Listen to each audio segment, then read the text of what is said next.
And we are joined now by Diamond Reynolds and her attorney, Larry Rogers. Thank you for coming in this one. We are so sorry for what you've been through. And we know how hard it has been just to see you watch that video one more time. But you and your daughter, Diana, have also been so strong throughout this. How are you doing now? We're holding up. I mean, every day is challenging, but with God and all the support of everyone around America, I believe we can get through this. And I think all of America has been so struck by the kind of composure and strength you showed during that horrifying few minutes with the police officer. Can you explain how you remained so calm and how you decided to shoot that video? I was able to remain calm because I knew in the back of my mind if anything was to alarm that officer, he possibly could have took me and maybe even my daughter. And what made me record the live video was God telling me, it's your word over theirs. And I just wanted the justice. And you know, you saw in that piece from Eva now, the officer's attorney is now speaking out as well. He says this was all about the presence and display of a gun, that it wasn't about race, and that he has audio and video that backs up that case. How do you respond to that? I'm appalled that they would even say that, you know. The officer didn't take proper procedure, so the fact that they're stating that they had probable cause is absolutely incorrect. So what happened? Did the gun ever come out? No. Absolutely not. He was never even asked, was he armed or anything. We told him. He told him. So when you say the officer didn't follow proper procedure, try and take us to those moments before you were able to pull out the video and explain what happened, what you saw, what the officer said, what was going on. Well, she's done that largely in the video. The video depicts the immediate aftermath, but it really describes the entirety of what happened, because she describes the moments leading up to when she pulled out the phone, and it's never denied, it's never refuted by the officer. And she emphatically says you asked him for his license and registration, and that's what he was getting at the time that you shot him. So the gun, as you said, never came out? Never. It never came out. It could never be a threat. He didn't ask about it. He didn't know it was on his person.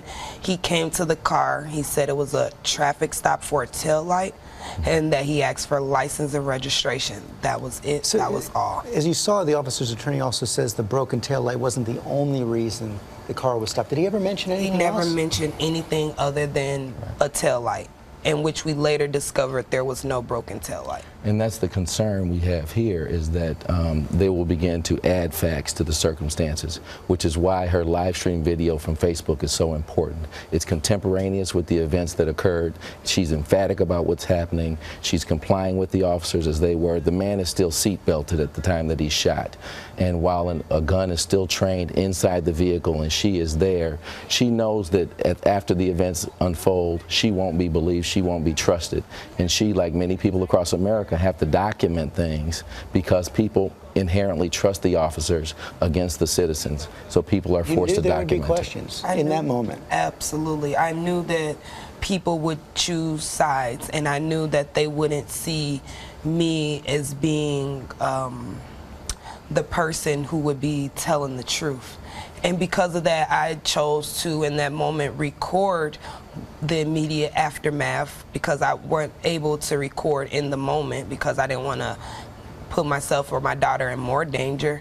But I knew that by recording, I would be able to have my side brought to the table. Have you seen the audio and video that the officer's attorney is speaking about? Do you know what he could be referring to? I don't, and what's important about that is that she didn't hide a video. She immediately displayed it to the public and to the world. So if they have evidence that they think refutes that, produce it right away. Don't hide it, show it to us. We'd like to see the dash cam. We'd like to see any and every piece of evidence that they have.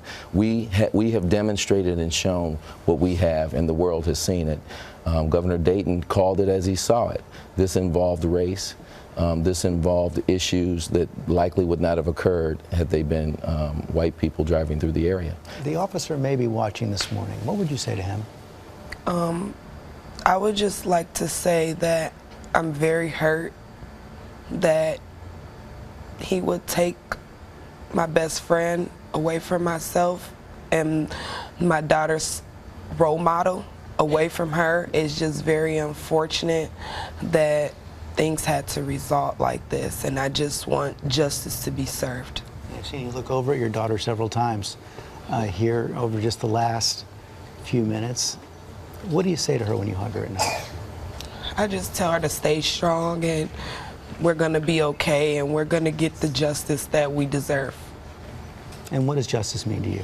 Justice to me means everyone being held accountable for their own actions. We're all human. No one is born into being doctors. No one is born into being lawyers. No one is born into being police authority. We are all born as humans, as one. So justice to me meaning someone meaning him has to be held accountable, not as a officer or a man with a badge or someone even protecting our people, but him within himself as a person, how he was born into this world, just with no titles, no labels. He needs to be held accountable. No special treatment for anyone. We all should be required to live by the rules, the same set of rules, and when you do an act that is unjustifiable, you should be held accountable. You want justice, and what do you hope for the country coming out of all of this unrest, all this violence we've seen over the last week? I am very baffled that people are resorting to violence with violence. Violence is never the key.